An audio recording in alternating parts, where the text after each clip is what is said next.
Hello friends, welcome back to our YouTube channel RN Education Foundation. My name is विभू पांडे। आज मैंने लिया है आपके लिए एक चैप्टर 7 कंट्रोल एंड कोऑर्डिनेशन, जिसका करने वाले हैं हम MCQ।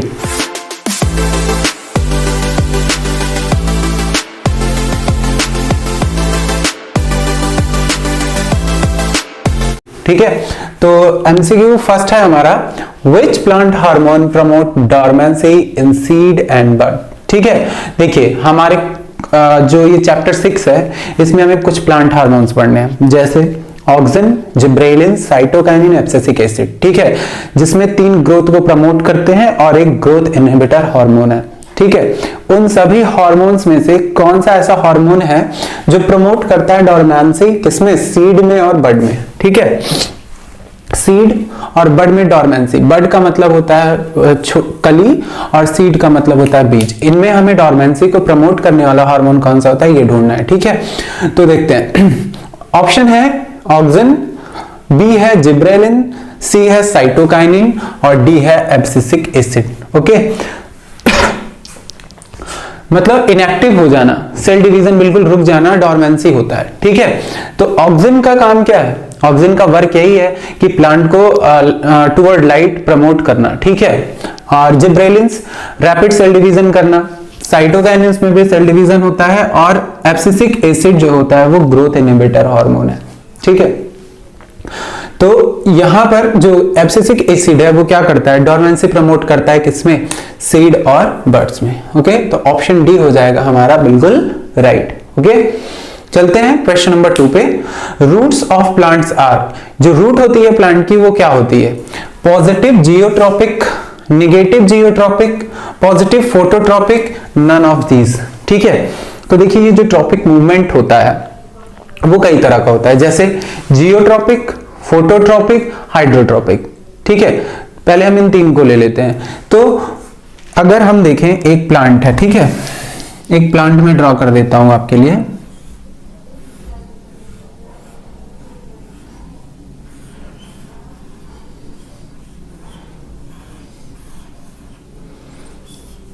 ये हो जाएगा उस प्लांट का क्या? रूट। ये हो जाएगा, ठीक है, तो ये इधर ग्रेविटी की ओर बढ़ेगा और ये इधर बढ़ेगा किसकी तरफ? लाइट। ठीक है, तो हमें क्या करना है? सारे ट्रॉपिक मूवमेंट इसी में मैं समझा देता हूं आपको। देखिए लाइट वर्ड जो है, फोटो का मतलब होता है लाइट, फोटो, तो फोटोट्रॉपिक मूवमेंट जो होगा वो लाइट से रिलेटेड होगा। ठीक, जो कि शूट के लिए क्या होगा? शूट के लिए पॉजिटिव फोटोट्रॉपिक मूवमेंट। ठीक है, और रूट के लिए होगा निगेटिव फोटोट्रॉपिक। ठीक है, ये हो गया।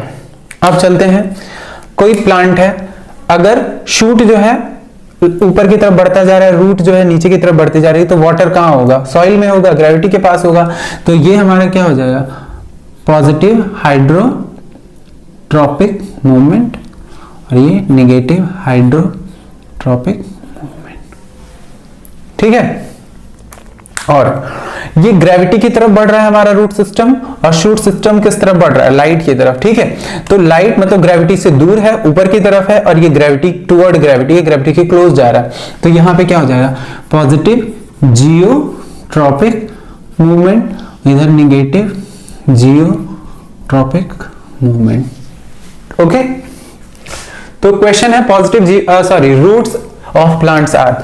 तो रूट यहां पे दिया है, पॉजिटिव जियोट्रॉपिक मूवमेंट दिखा रहा है। ठीक, क्योंकि निगेटिव जियोट्रॉपिक रॉन्ग है, पॉजिटिव फोटोट्रॉपिक भी रॉन्ग है, नन ऑफ दिस। तो इनमें से हमारा जो राइट आंसर हो जाएगा क्या हो जाएगा? Positive geotropic. ठीक है, वो किस तरफ जाएगी? Toward gravity.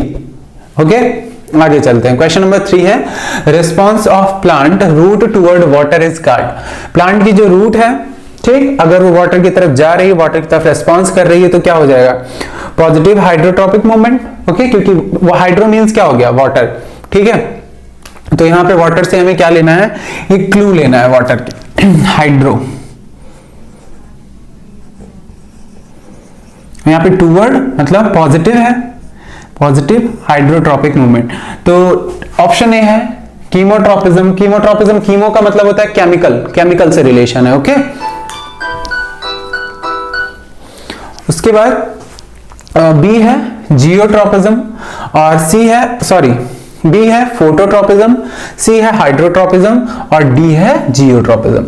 तो हमें यहाँ पे लेना क्या है, हाइड्रोट्रोपिज्म, क्योंकि वाटर से रिलेटेड है, तो ऑप्शन सी हो जाएगा हमारा क्या, absolutely right. Okay, question number 4 है movement of sunflower in accordance with the path of sun is due to. Movement of sunflower, sunflower आपको पता है कि वो लाइट की साइड उसका फेस होता है फ्लावर का, ठीक है, उसी की तरफ टर्न होता रहता है। ये accordance with the path of sun is due to, ऐसा क्यों होता है, कीमोट्रोपिज्म, जियोट्रोपिज्म, फोटोट्रोपिज्म या फिर हाइड्रोट्रोपिज्म। तो देखिए सन यहां पे है ना, सन के पास क्या होती है, लाइट होती है, और लाइट मींस फोटो, ठीक है, लाइट का मतलब क्या हो जाएगा, फोटोट्रोपिज्म, ठीक है, फोटोट्रोपिज्म। तो ऑप्शन ए है chemo, Jio, photo and hydro. तो ऑप्शन हमारा कौन सा राइट होगा, ऑप्शन राइट होगा हमारा क्या, सी। ठीक है, चलते हैं क्वेश्चन नंबर 5 पे। Which plant hormone promote cell division, कौन सा हार्मोन ऐसा होता है जो सेल डिवीजन में पार्टिसिपेट करता है। पहला है ऑक्सिन, दूसरा जिब्रेलिन, तीसरा है साइटोकाइनिन और चौथा है एब्सिसिक एसिड। तो जो साइटोकाइनिन होता है वो क्या करता है, सेल डिवीजन को प्रमोट करता है। तो ऑप्शन सी हो जाएगा क्या, राइट। ओके फ्रेंड्स, चलते हैं क्वेश्चन 6 पे। क्वेश्चन 6 बोल रहा है which is main function of abscisic acid in plant. Plant में एब्सिसिक एसिड का मेन फंक्शन क्या होता है। ऑप्शन ए बोल रहा है टू प्रमोट सेल डिवीजन, मतलब वो सेल डिवीजन को प्रमोट करता है। ऑप्शन बी है to increase length of cell की लेंथ बढ़ा रहा है। Option C is promote growth of stem, ये स्टेम की ग्रोथ कर रहा है। और ऑप्शन डी है टू इनहिबिट ग्रोथ। ठीक है, तो जो एब्सिसिक एसिड होता है, ठीक, एब्सिसिक एसिड ये जो है ग्रोथ इनहिबिटर हार्मोन है, मतलब प्लांट की ग्रोथ को रोकेगा, ठीक है, डोरमेंसी लाएगा। तो यहां पर ऑप्शन हमारा क्या हो जाएगा, डी, टू इनहिबिट ग्रोथ, ये हमारा राइट ऑप्शन है। ओके, नेक्स्ट क्वेश्चन की तरफ चलते हैं। नेक्स्ट क्वेश्चन बोल रहा है fall of mature leaves and fruits from plant is triggered by which hormone. कौन सा हार्मोन है जो कि पत्तियों को गिरने में ट्रिगर करता है या फ्रूट्स को गिरने में ट्रिगर करता है। ठीक है, देखिए जब लीव्स हैं अगर वो येलो हो जाती हैं, मतलब अब वो फोटोसिंथेसिस नहीं कर सकती, तो उनको फॉल डाउन होना ही बेटर है। तो वहां पे एब्सिसिक एसिड एक्टिव हो जाता है, पत्तियां सूख के गिर जाती हैं, या फिर फ्रूट्स बिल्कुल राइप हो जाते हैं तब वो गिरते हैं। तो इन सबको कंट्रोल कौन करता है। ऑप्शन ए है auxin, B cytokinin, C gibberellin and D is abscisic acid. तो यहां पर भी एब्सिसिक एसिड ही वर्क करता है, growth inhibitor hormone. Option D is right. Okay, question 8, any change in environment to which an organism respond is called. कोई भी change होता है अगर एनवायरनमेंट में, तो जो कोई ऑर्गेनिज्म है जो इस एनवायरनमेंट में रह रहा है वो क्या करता है, रिस्पॉन्स करता है टुवर्ड। तो उस रिस्पॉन्स को बोलते क्या है, सॉरी उस चेंज को बोलते क्या है। ए है स्टिमुलस, बी है कोऑर्डिनेशन, सी है response and D is hormone. Okay, तो जो चेंज है उसको हम बोलेंगे क्या, स्टिमुलस, जो ट्रिगर करता है स्टिमुलस, और उसके रिजल्ट में जो ऑर्गेनिज्म अपनी बॉडी में चेंजेस लाता है या फिर जो एक्शन शो करता है उसको हम बोलते हैं क्या, रिस्पॉन्स। हार्मोन एक केमिकल मैसेंजर है, और कोऑर्डिनेशन जो कि हमारा ब्रेन बाकी बॉडी पार्ट से करके रखता है वो कोऑर्डिनेशन है। लेकिन यहाँ पे ऑप्शन हमारा ए राइट होगा, क्योंकि यहाँ पे चेंज के बारे में पूछा है जो कि एनवायरनमेंट में हो रहा है। ठीक है, चलते हैं क्वेश्चन 9 पे। The longest fibre on the body of a neuron is called. Neuron का स्ट्रक्चर पहले ध्यान से देखिए, ये न्यूरॉन है और इस पूरी बॉडी में सबसे लॉन्गेस्ट स्ट्रक्चर क्या है उसके बारे में पूछ रहा है। ए है sheath, B cytoplasm, C axon and D है डेंड्राइट। तो डेंड्राइट आप यहां देख रहे हो काफी छोटा स्ट्रक्चर है।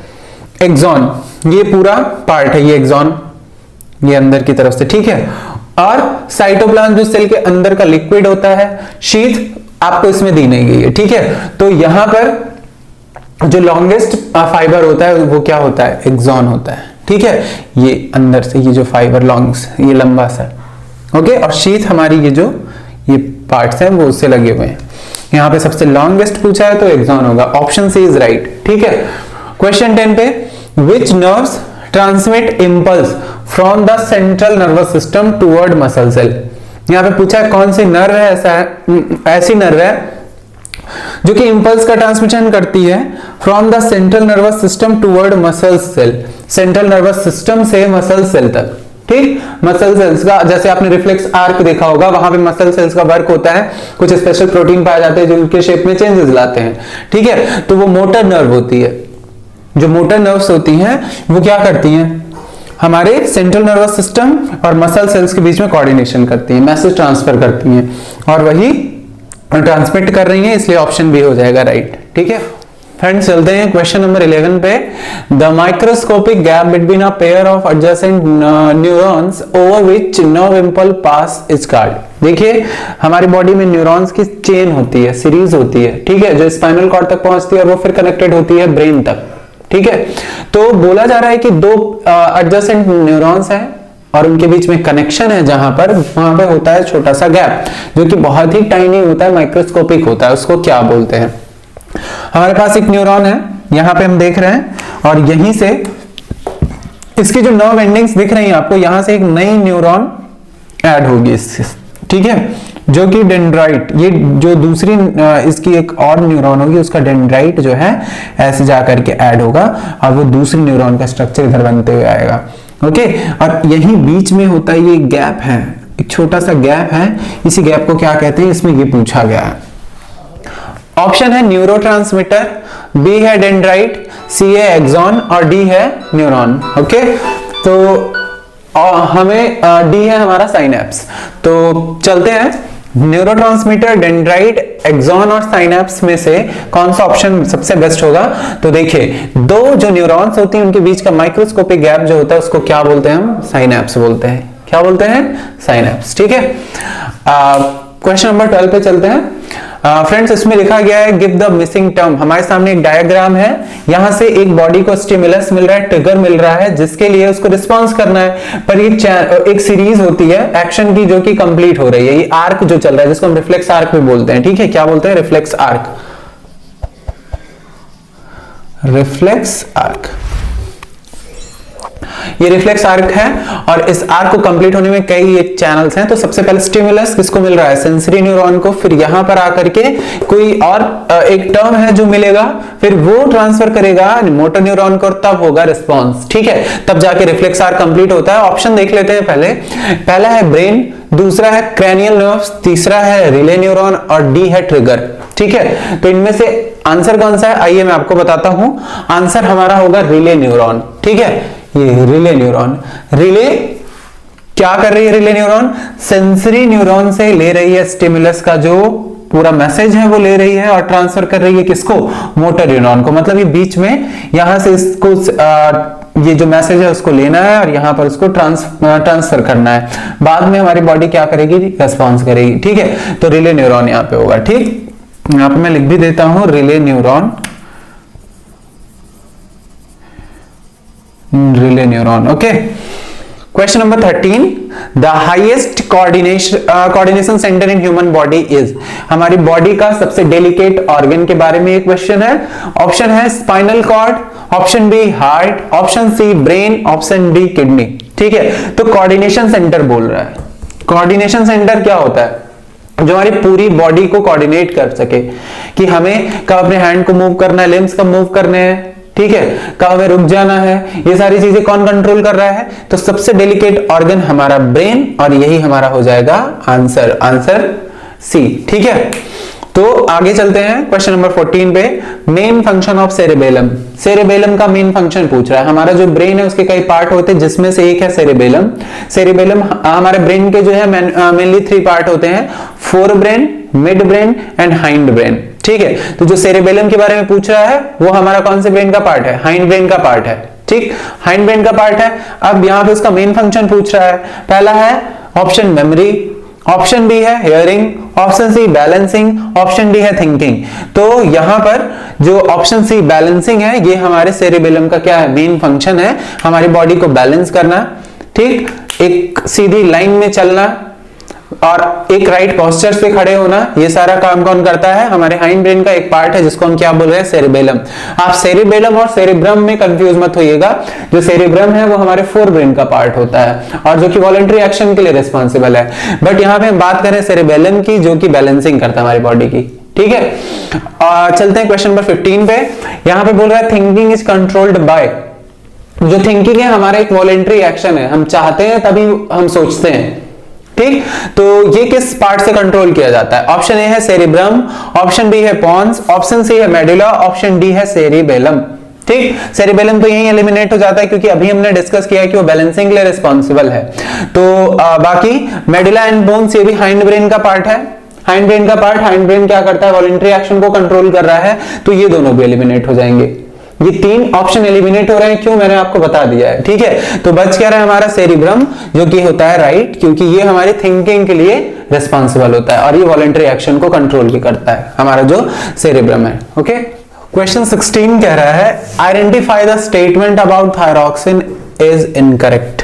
थायरॉक्सिन हार्मोन के बारे में दिए गए स्टेटमेंट में से कौन सा इनकरेक्ट है, ये हमें बताना है। ठीक है, थायरॉक्सिन हार्मोन थायराइड ग्लैंड से सिक्रीट होता है, जो हमारे वॉइस बॉक्स में होती है। ठीक है, उसके बारे में काफी चीजें दी गई हैं, आइए पढ़ते हैं क्या क्या बातें हैं। ऑप्शन ए बोल रहा है thyroid gland require iodine. Thyroid को आयोडीन की जरूरत होती है, बिल्कुल सही है। थायराइड ग्लैंड को प्रॉपर फंक्शन करने के लिए आयोडीन की जरूरत होती है, इसलिए हम आयोडाइज सॉल्ट का यूज करते हैं। अगर हमारे बॉडी में आयोडीन की जो है कमी हो जाए तो हमें गॉइटर हो सकता है। ठीक है, तो ये बिल्कुल राइट है स्टेटमेंट। ऑप्शन भी बोल रहा है thyroxine is also called the thyroid hormone. बिल्कुल सही है, थायराइड ग्लैंड से सिक्रीट हो रहा है तो उसको थायराइड हार्मोन बोल सकते हैं, तो ये भी राइट हो जाएगा। ऑप्शन सी है it regulate metabolism in body. बिल्कुल सही है, ये हमारी बॉडी में मेटाबॉलिज्म को रेगुलेट करता है, मतलब प्रोटीन फैट इन सब का जो डाइजेशन है यही रेगुलेट करता है। कैसे? थायराइड अगर ज्यादा सिक्रीट होता है उसको बोलते हैं हाइपरथायरॉइडिज्म, जिससे बॉडी बहुत लीन हो जाती है क्योंकि मेटाबॉलिज्म फास्ट हो जाता है। और अगर थायरॉक्सिन का जो सिक्रीशन है वो कम हो जाए तो उसको बोलते हैं हाइपोथायरॉइडिज्म, जिससे मेटाबॉलिज्म स्लो हो जाता है, जिससे बॉडी में फैट ज्यादा हो जाता है। ठीक है, ऑप्शन डी बोल रहा है iron is essential for the synthesis of thyroxine. यहां पे ये बात कही जा रही है कि थायरॉक्सिन के प्रॉपर सिक्रीशन के लिए आयरन की जरूरत होती है, जबकि हमने अभी पहले ऑप्शन में देखा था कि आयोडीन की जरूरत होती है। मतलब ये ऑप्शन हमारा इनकरेक्ट है, तो राइट भी ऑप्शन यही हो जाएगा, option D, because iron is not essential for synthesis of thyroxine.